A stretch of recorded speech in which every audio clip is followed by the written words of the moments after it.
Today, I am responding to a question I received from a viewer on the topic of title objections. Up next, I will give several examples of objections to title.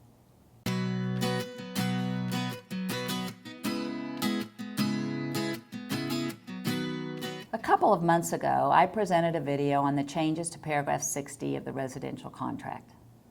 Paragraph 60 talks about buyer's objections to title, seller's cure period, and buyer's termination of the contract based on title objections.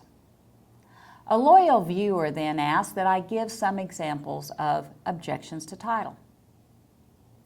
Buyer has the right to object to any exception a title company makes on the title commitment that is not already accepted by buyer under paragraph 6A of the contract.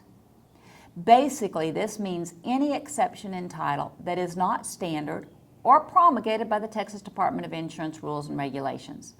Such non-standard or non-promulgated exceptions would include such things as an exception to a house being located over a building line, a right of first refusal in a prior deed, an easement that runs in such a way as to prohibit the buyer from using the property as he or she intended, i.e. build a pool, or a fence that doesn't follow the property line.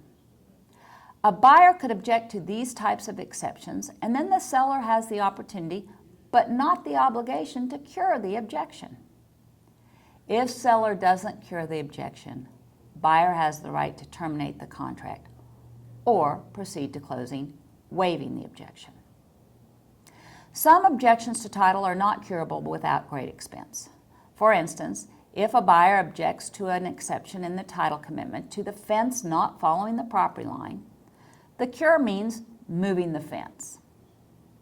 Alternatively, the buyer could request a boundary line agreement with the neighbor who has the encroaching fence to eliminate any risk of adverse possession, but then that boundary line agreement becomes an exception to title.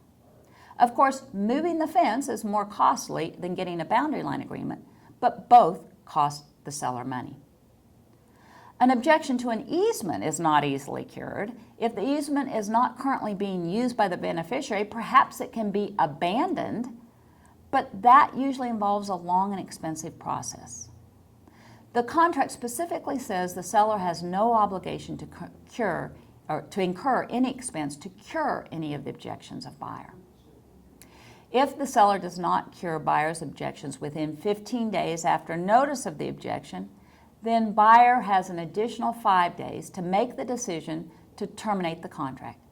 If buyer does not terminate in those 5 days, then buyer has automatically waived any objections and will proceed to closing. I hope this video sheds some light on what things can be objected to in title. When you or your customer has questions, we at Allegiance Title are happy to help you find the answers. Allegiance Title is your trusted resource for results.